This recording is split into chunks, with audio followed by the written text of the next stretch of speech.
আজকে কিন্তু বলতে বাধ্য হচ্ছি, রাজনীতি করেছি অনেক দিন, but at heart I remain a soldier. আমি বলতে বাধ্য হচ্ছি, আমরা অনেক আলোচনার দুয়ার উন্মোচিত করতে চাই, কিন্তু মাননীয় স্পিকার, আলোচনার এপিসমেন্ট কিন্তু এক কথা নয়, আলোচনা তোষামত এক কথা নয়। তোষামত করে পৃথিবীতে কোনো আলোচনা সাকসেসফুল হয়নি। আমি শুধু আজকে এই পার্লামেন্টে জিজ্ঞেস করতে চাই, যেই দ্বন্দ্বের উপর এই দেশটা প্রতিষ্ঠিত হয়েছে, আপনি যাকে বারবার জলপাইয়ের গাছ বা জলপাইয়ের ডাল দেখাচ্ছেন, তারা 15ই আগস্ট আপনাকে কি দেখিয়েছে? তারা কি জলপাইয়ের ডাল দেখাচ্ছিল? আপনি গণতান্ত্রিক চৌহার্দ্য এবং কাঠামোর মধ্যে থেকে অগ্রসর হতে চাচ্ছেন, কিন্তু 15ই আগস্ট ওরা অত্যন্ত ভালো মতো কন্ট্রাডিকশন বুঝেছে। তারা মনে করেছে বঙ্গবন্ধু শেখ মুজিবুর রহমান ওয়াজ ফিজিক্যাল এম্বডিমেন্ট অফ ইন্ডিপেন্ডেন্স, তাকে নির্বংশ করে দাও, এন্ড দে ডিড ইট। তাই করতে চেয়েছে, বেঁচে যারা গেছে জাস্ট আ লাক, কিন্তু নির্বংশ করার পরিকল্পনা করে অগ্রসর হয়েছে। তারা পরবর্তীকালে 21শে আগস্ট যখন গ্রেনেড মারতে গেছে, এই গ্রেনেড আমরা যুদ্ধে ব্যবহার করেছি। এ কি গোলাপ ফুল, এ কি গাঁদা ফুল? আরে একটা মারেন তামাশা করার জন্য, 12টি মেরেছেন, একের পর এক মেরেছেন।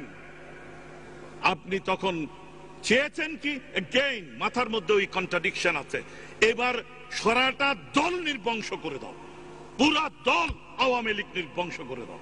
আপনি তাই করতে চেয়েছেন, এবং আপনার মধ্যে কোন রিপেন্টেন্স আছে? উদ্যত সাপের ফনা তুলে আপনি বলেছেন ওইসব বাদ দেন, ওইসব কথা 21শে আগস্ট নিজেরা ঘটাইছেন।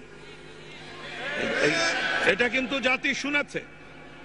এই জায়গায় আমি আপনাকে মনে করিয়ে দিতে চাই, বাংলাদেশে যেই শ্লোকগুলো আছে, এটা এই জাতির অন্তর থেকে নিঃসারিত শ্লোক। বাংলাদেশের শ্লোক আছে, গাছেরটাও খাবেন, তলারটাও কুড়াবেন। আপনি যখন বিপদে পড়েন তখন আপনি গণতন্ত্র, সারা বিশ্বের কাছে মানবাধিকার, গণতন্ত্র, আর তারপর মুহূর্তে যখন আমারে মারবেন তখন গণতন্ত্র নাই, তখন 15ই আগস্ট, তখন 21শে আগস্ট। আজকের কথা বলছি, আমি আগামীকালের কথাও বলছি না। আজকে এই সংসদে ওইখানে যারা বসেন তারা মিছিল বের করেছেন, সবাই ছিলেন সেই মিছিলে। সেই মিছিল থেকে বলা হয়েছে শেখ মুজিবুর রহমানের যে পরিণতি হয়েছে, শেখ হাসিনার পরিণতি তার চেয়েও খারাপ হবে। আজকে প্রথম আলোতে অনলাইনে যা আছে, আজকে you can go and C.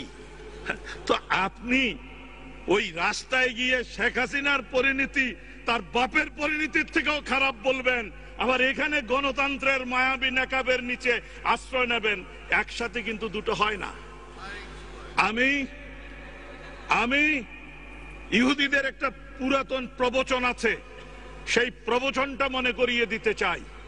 সেই প্রবচনটা ইহুদিরা বলে, যতক্ষণ পর্যন্ত আপনি আলোচনার অস্ত্র ব্যবহার করবেন ততক্ষণ পর্যন্ত আমিও আলোচনার অস্ত্র ব্যবহার করিব, কিন্তু আপনি যদি অস্ত্রের দ্বারা সমালোচনা করেন আমিও তখন একইভাবে সমালোচনা করতে বাধ্য থাকব।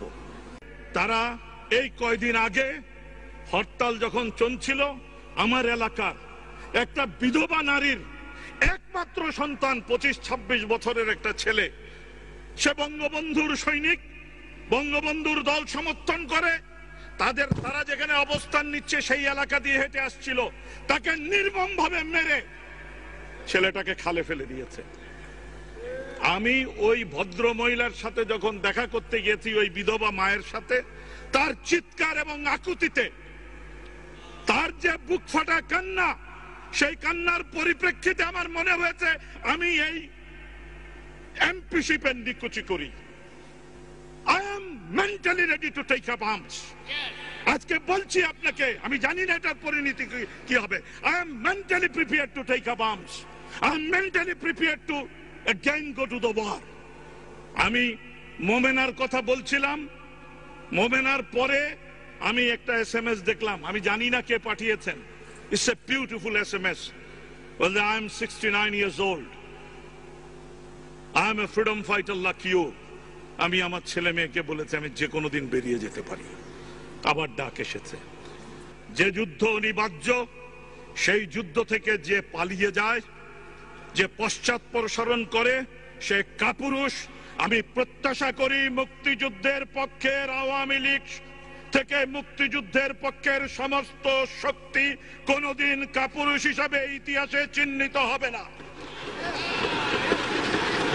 আমরা যুদ্ধ চাইনি, বারবার যুদ্ধ চাপিয়ে দেওয়া হচ্ছে। আমরা 15ই আগস্ট চাইনি, আমরা 21শে আগস্ট চাইনি, এগুলো আমাদের উপর চাপিয়ে দেওয়া হচ্ছে। আমরা যুদ্ধ চাইনি, বারবার যুদ্ধ চাপিয়ে দেওয়া হচ্ছে। আমরা 15ই আগস্ট চাইনি, আমরা 21শে আগস্ট চাইনি, এগুলো আমাদের উপর চাপিয়ে দেওয়া হচ্ছে। আমার এলাকায় আমি কোনো মৃত্যু চাইনি, আমি মৃত্যুর বোঝা মাথায় নিয়ে এসেছি। আমার এলাকায় যিনি এমপি সাহেব ছিলেন, নাম উচ্চারণ করছি না, 1 লক্ষ টাকা পাঠিয়েছেন, 10,000 টাকা কাফনের জন্য পাঠিয়েছেন, লাশ নেওয়ার জন্য। আপনার লোক যে যখন শুনেছে ওই লাশ আপনাদের নয়, ওই লাশ আওয়ামী লীগের, লেজ গুটিয়ে পালিয়ে গেছেন। If I am a mother son, আপনাদের এই টাকা দেওয়ারও একটা ফয়সালা বাংলাদেশের মাটিতে হবে। আপনারা ফটাফট টাকা পাঠিয়ে দেন লাশের জন্য, আপনাদের কাছে ওগুলো কোনো মানুষ না। মুক্তিযুদ্ধে গিয়েছিলাম বাঙালির জন্য একটি দেশ করব বলে। এই বাঙালি হিন্দু, মুসলমান, খ্রিস্টান, বৌদ্ধ সব বাঙালি। মুক্তিযুদ্ধে গিয়েছিলাম কি ধরনের দেশ করব? একটি ধর্মনিরপেক্ষ দেশ করব। মুক্তিযুদ্ধে গিয়েছিলাম কি রকম দেশ করব? একটি গণতান্ত্রিক দেশ করব। সাম্যের কথা বলে সমাজতন্ত্রের প্রশ্ন ছিল। তাহলে এই কথাগুলো আপনি খুব পরিষ্কারভাবে বর্তমান শাসনতন্ত্রে সন্নিহিত করেছেন। That was the declaration of 17th April.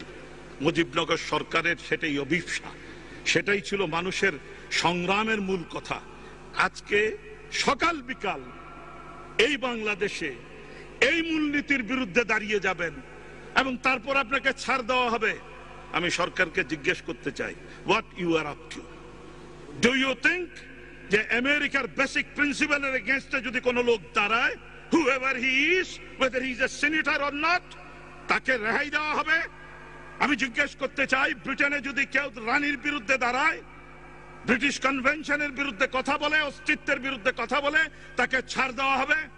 যে আমেরিকার বেসিক প্রিন্সিপালের এগেইনস্টে যদি কোনো লোক দাঁড়ায়, whoever he is, whether he is a senator or not, তাকে রেহাই দেওয়া হবে? আমি জিজ্ঞেস করতে চাই, ব্রিটেনে যদি কেউ রানীর বিরুদ্ধে দাঁড়ায়, ব্রিটিশ কনভেনশনের বিরুদ্ধে কথা বলে, অস্তিত্বের বিরুদ্ধে কথা বলে, তাকে ছাড় দেওয়া হবে?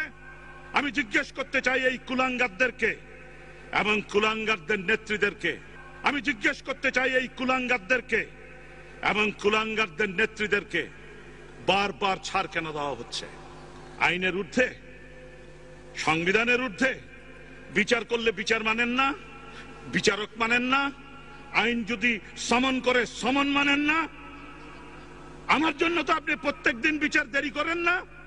প্রত্যেকদিন কেন বিচার দেরি করবেন? বারবার কেন সময় দেবেন? Who is she?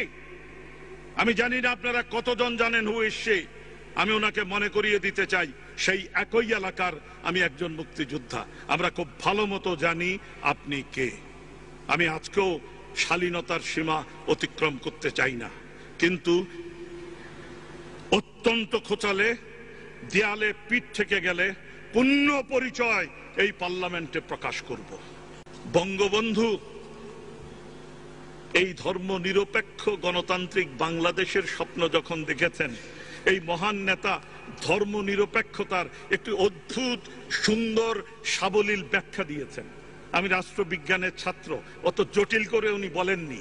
উনি বলেছেন, আমার বাংলাদেশে আমার মানুষরা তার ধর্ম নির্বিঘ্নে নিঃসংকোচিত্তে আনন্দের সাথে পালন করবে।